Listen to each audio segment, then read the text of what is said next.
Hi guys, I'm doing something on resistance of a circuit.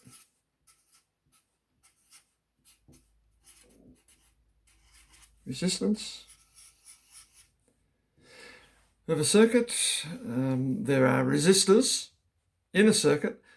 Together, they give the circuit a certain amount of resistance, which determines how much current flows from the circuit. So, we're basically using Ohm's law.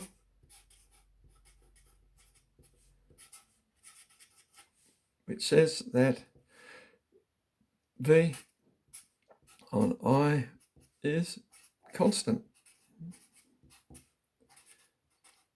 for a whole circuit or for any part of a circuit. And from that, we can deduce that, we actually call that constant R. We call that the resistance of the circuit. And from that, we can deduce that I is equal to V on R, or R is equal to V on I. Now that's called changing the subject of a formula. You've probably done that in algebra.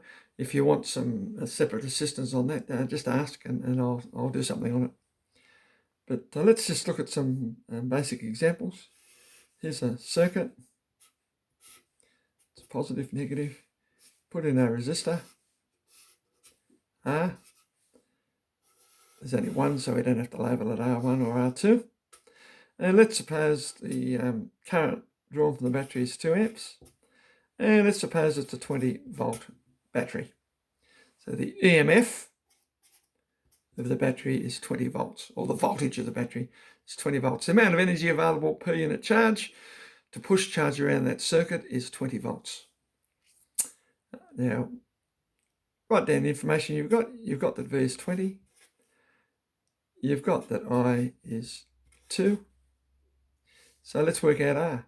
R is V on I equals 20 on 2 equals 10 ohms. Good. That's number one. And number two, let's just try another one like that. Might just change it a bit. There we go. We turn the battery terminals around and we put in R. This time, let's suppose we know that this is 5 ohms. Let's suppose this is 20 volts again. What's the current? Goes this way. So you write down the information. V is 20. R is 5. We know that I, we want to find out.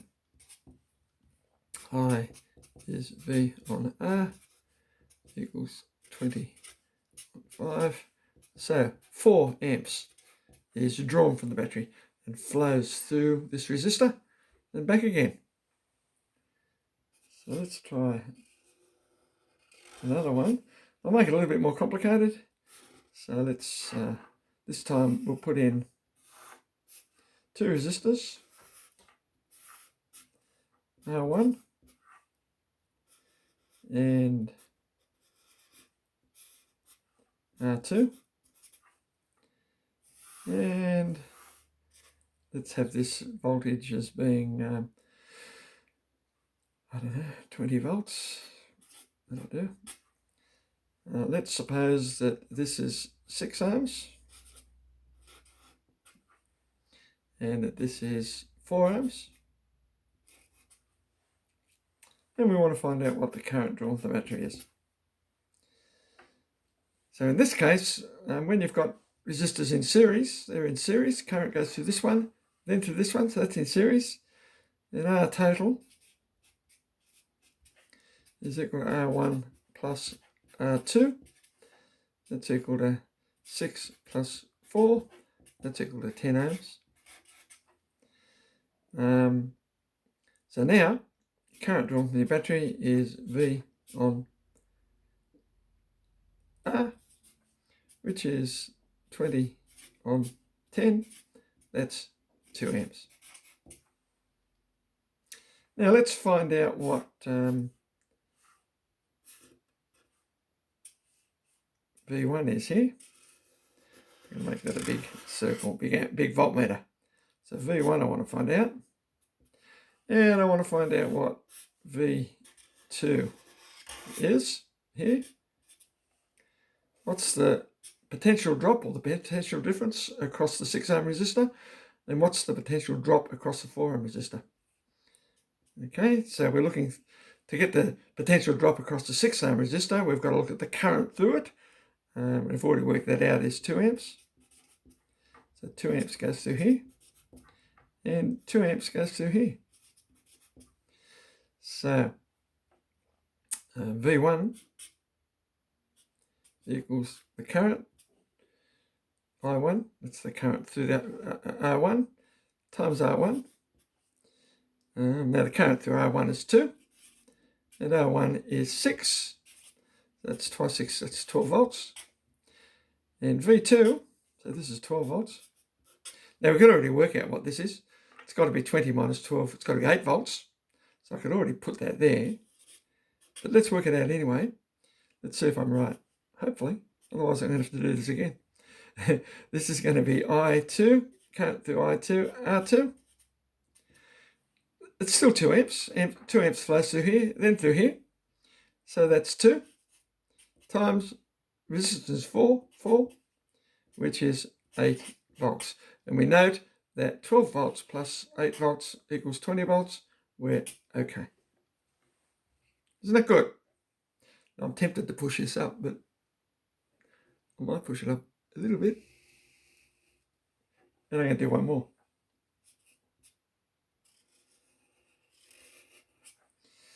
So, here's our battery. I always seem to have current going this way, don't I? It goes that way because this is positive and that's negative. And let's suppose we have one resistor here and one resistor here. And let's suppose we know this time this is 20 volts, just to be consistent. And let's suppose this is 3 amps. And let's suppose this is, I'm not going to make these very even. It's not going to come out evenly at all. Let's suppose that's 4 ohm, and we don't know what this is. But we do know, so I'll call this R1. We do know the voltage across here, because you've got 3 amps going through here, 3 amps through there, and 3 amps through here. So we know our V here, it's got to be IR. So this is, they call it V2. This is V1.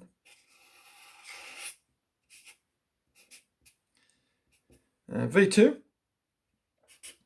equals I, the current through the second resistor, times R2. We'll call this one R2. So the current is 3 amps. Where did I get that from?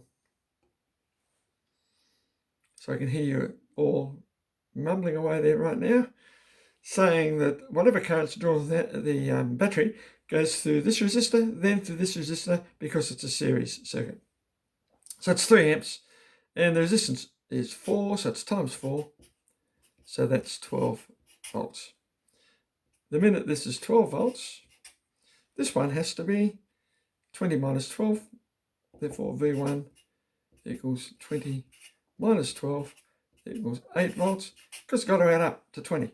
So this is 8. Therefore, R1 equals V1 over I1. That's the voltage across here, what you've just worked out is 8 volts. So it's 8 over the current, which is 3. Oh, this is a pain, isn't it? I didn't do this very well. So that's 3 2s are 6. So it's 2. And 2, that's about 2.7 amps. 2.7 ohms, I hear you all yell out at me. I hope you did anyway. 2.7 ohms. That's 2.7. So let's see if that works. I'm just going to do a little test just down here. The total resistance for the circuit now therefore must be 4 plus 2.7. So R total is 4 plus 2.7. This comes out as 2.7. 4 plus 2.7, which is 6.7. Now we know that the total voltage here is 20. So the current drawn from the battery is 20 over 6.7, which is just about 3 amps, which is what we need it to be because that's what we set it as initially. So that's just my little check. There's always ways of checking that you've got the right answer there. Right, I'm going to do some more of these because it's pretty complicated and I can't sit there and do them one by one in class. So I'll just do a few at a time, put them up, and then you can ask me some questions. It'd be great for you to ask me questions, and then I'll do some more. Okay, catch you later.